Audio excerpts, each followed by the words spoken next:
tanya kepada Yesus. Dan kalau kita datang kepada Yesus, Yesus itu peduli untuk melihat dan mengatakan kekurangan kita, hal yang susah kita temukan. Coba kamu lihat orang kaya itu datang kepada Yesus, dia bertanya, Yesus yang mengatakan kepada dia, ini kekuranganmu. Kita datang kepada Tuhan harus dengan motivasi. Kita tidak tahu kekurangan kita, hanya Tuhan yang tahu. Biarkan Tuhan memberitahu kekurangan itu, dan kalau Tuhan sudah beritahu itu kepada Tuhan bersamamu dan bersama rohmu. Inilah Injil suci menurut Markus. Dimuliakanlah Tuhan. Pada suatu hari Yesus berangkat meneruskan perjalanannya.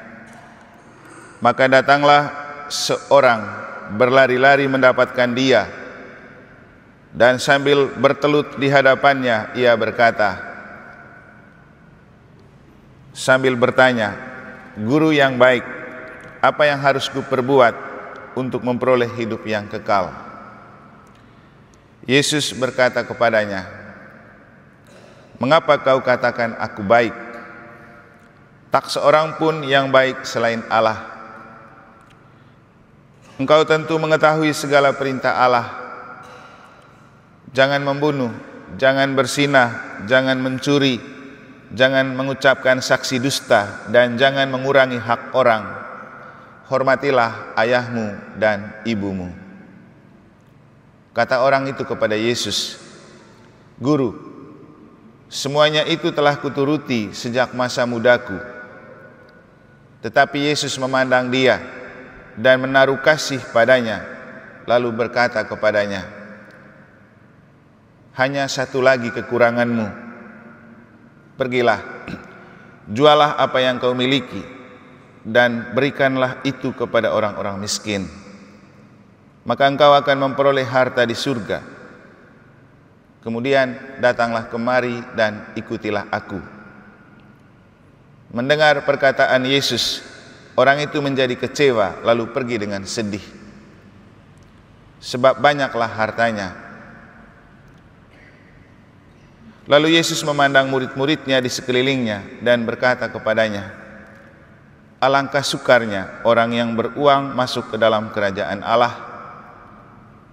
Murid-murid tercengang mendengar perkataannya itu, tetapi Yesus menyambung lagi, anak-anakku, alangkah sukarnya masuk ke dalam kerajaan Allah.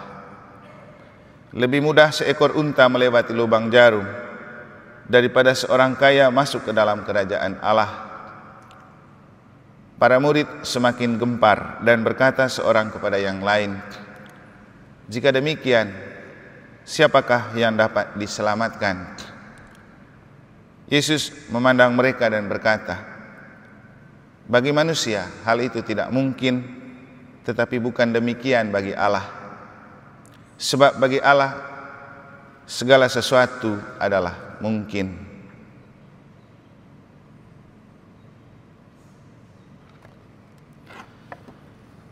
Demikianlah sabda Tuhan. Terpujilah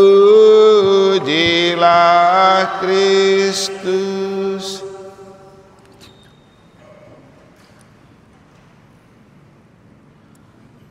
Masuk surga atau tidak masuk surga itu sebenarnya bukan tergantung kaya atau miskin. Walaupun dalam Injil Yesus berkata seperti itu. Karena yang paling penting itu bagaimana mendefinisikan kekayaan dan kemiskinan. Itulah yang coba kita maknai dari Yesus dan si orang muda yang datang bertanya kepada Yesus dalam Injil yang telah kita dengar, dengan catatan mereka sama-sama kaya. Yesus juga kaya, orang muda ini juga kaya. Tapi bedanya di mana definisi kekayaannya? Dalam bait pengantar Injil, kita menemukan sebuah kata-kata begini, Yesus Kristus telah menjadi miskin sekalipun ia kaya, supaya kalian menjadi kaya berkat kemiskinannya. Pertanyaannya, Yesus punya kekayaan itu apa? Dia tidak punya banyak uang, dia tidak punya banyak aset. Terus yang membuat dia dibilang orang kaya itu apa? Sudah jelas-jelas dia anak tukang kayu, gadis desa, lahir di kandang, bukan di rumah sakit elit, bukan dengan dokter spesialis. Tidak ada kriteria untuk mengatakan dia itu kaya. Tapi kenapa kitab suci mengatakan Yesus itu rela menjadi miskin walaupun ia kaya? Kaya apa? Sebaliknya, orang muda yang datang bertanya kepada Yesus, guru yang baik, perbuatan baik apa yang harus dilakukan untuk masuk kerajaan Allah, juga orang kaya. Tapi mereka sama-sama kaya, tapi punya definisi kekayaan berbeda. Bagi Yesus, kaya itu soal pengetahuan dan spiritualitas, wawasan.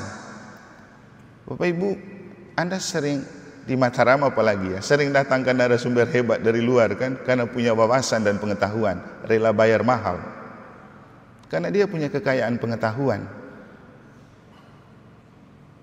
Jadi kaya itu tidak harus dengan materi dan uang, tapi kekayaan diri berupa pengetahuan, pikiran, juga perasaan. Orang yang mengerti perasaan orang lain itu sangat mahal di dunia ini, susah dicari kan. Mengerti perasaan orang itu susah dicari. Menjadi tokoh spiritual yang bisa berdoa untuk menenangkan orang juga susah dicari. Itulah yang dimiliki oleh Yesus. Kaya wawasan, kaya pengetahuan, kaya spiritualitas. Sebaliknya, orang kaya yang muda itu kaya harta, beruang. Memang ada satu kata-kata menarik yang dapat kita maknai dari Injil ketika Yesus bilang begini, alangkah susahnya orang beruang masuk kerajaan Allah. Beruang tidak sama dengan butuh uang atau punya uang. Orang yang punya uang bisa punya uang cukup untuk kebutuhannya, tapi untuk orang beruang biasanya lebih dari cukup. Orang yang punya banyak uang selalu dibilang beruang. Tapi bedanya di mana? Orang beruang itu orang yang menaruh cintanya pada uang. Seperti kita kalau bilang beriman, berarti orang yang menaruh kepercayaannya pada Tuhan. Maka orang beruang itu orang yang menaruh kepercayaannya pada uang, Tuhannya tidak. Makanya Santo Paulus itu dalam satu surat menulis begini, akar dari segala kejahatan adalah cinta akan uang.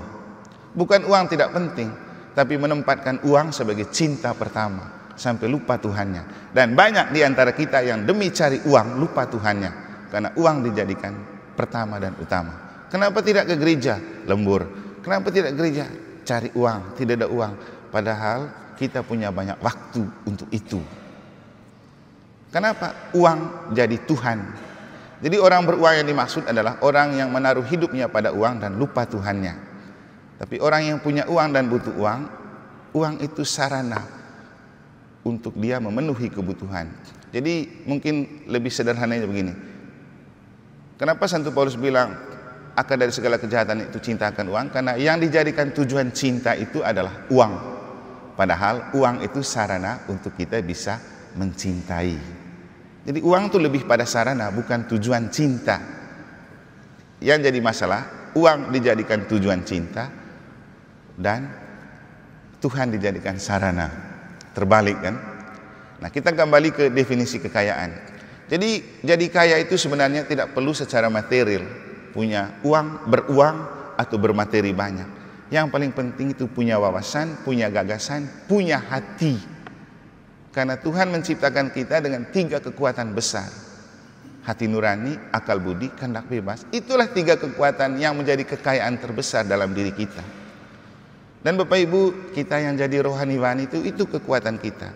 Seringkali saya menghadapi orang yang, Romo minta tolong, ada kesulitan ini, kesulitan itu. Saya bilang, saya kan rohaniwan, bukan orang bank atau orang koperasi. Kalau kamu begini datang minta, seolah-olah saya punya banyak uang. Itu yang membuat Romo nanti harus korupsi, menghalalkan segala cara supaya dapat uang banyak bisa bantu kamu. Tapi kalau kamu minta doa, minta berkat, itu pertama dan utama saya lakukan. Karena saya ini rohaniwan, bukan banker, bukan orang koperasi. Jadi kalau kau minta tolong, jangan ke sini, ke koperasi atau ke bank, karena Romo bukan bandar uang.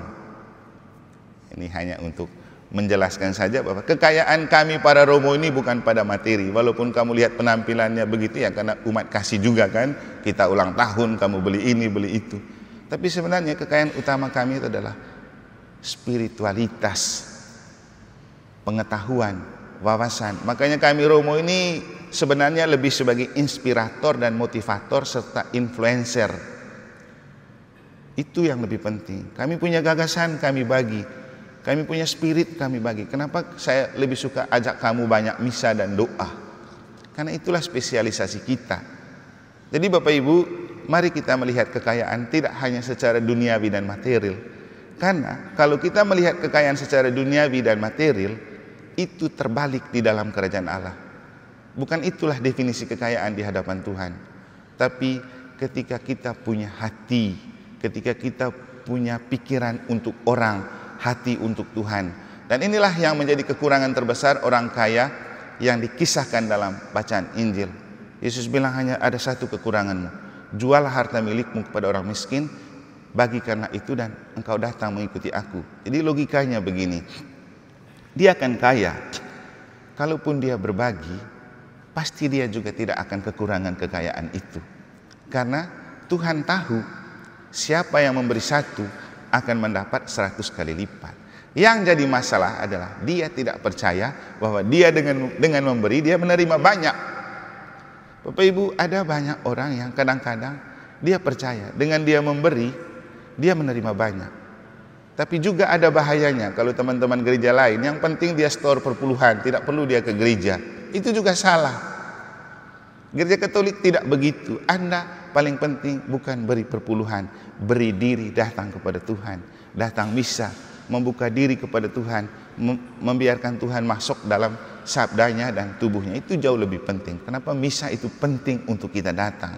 Bukan soal setoran, tapi kita memberi diri kepada Tuhan. Dan Bapak Ibu, akhirnya sebenarnya kekurangan orang muda ini bukan kekurangan uang karena dia kaya, tapi kekurangan spirit memberi. Itu saja, spirit memberi. Kalau dia yakin bahwa dia dengan memberi dia menerima banyak, dia pasti tidak takut. Coba lihat Sakeus, berapa persen dari yang aku miliki dan aku peras dari orang akan kuberikan kepada orang lain. Setelah itu dia tidak miskin juga kan? Dan banyak orang di antara kita yang diam-diam menjadi donatur untuk gereja. Mereka tidak kekurangan juga kan? Karena dengan memberi pasti menerima. Padahal Yesus bilang, kalau kamu memberi satu akan mendapat 100 kali lipat. Itu kan kata-kata yang dia katakan kepada para muridnya pada kesempatan lain. Dan yang terbesar untuk kita Bapak Ibu, kalaupun kita secara material tidak kaya, paling tidak kita punya pikiran yang bagus, pakai untuk KBG, pakai untuk lingkungan, pakai untuk paroki. Kita punya spiritualitas yang bagus, doa untuk KBG, doa untuk lingkungan, doa untuk paroki. Itu yang membuat kita kaya, dan kekayaan seperti itulah yang dimiliki oleh Kristus. Jadi hal baik yang dapat kita pelajari dari orang kaya, di samping kekurangannya, itu dia mau datang bertanya kepada Yesus. Dan kalau kita datang kepada Yesus, Yesus itu peduli untuk melihat dan mengatakan kekurangan kita, hal yang susah kita temukan. Coba kamu lihat orang kaya itu datang kepada Yesus, dia bertanya, Yesus yang mengatakan kepada dia, ini kekuranganmu. Kita datang kepada Tuhan harus dengan motivasi. Kita tidak tahu kekurangan kita, hanya Tuhan yang tahu. Biarkan Tuhan memberitahu kekurangan itu, dan kalau Tuhan sudah beritahu itu kepada kita, hal penting yang perlu adalah penyesalan dan pertobatan, merasa bersalah dan mohon pengampunan. Itulah yang dikatakan oleh kitab Nabi Sirak dalam bacaan pertama, ketika di bagian itu kita mengatakan, bagi orang yang menyesal, Tuhan membuka jalan kembali. Masa Prapaskah adalah masa di mana kita menemukan kekurangan kita, menyesali dan menyadari itu sebagai dosa, dan kita perlu kembali kepada Tuhan. Semoga di Rabu Abu dan di pekan ini banyak orang yang merasa bahwa mereka punya kekurangan dalam hidup, perlu menyesal dan berbalik kepada Tuhan selama masa pertobatan. Semoga Tuhan memberkati kita.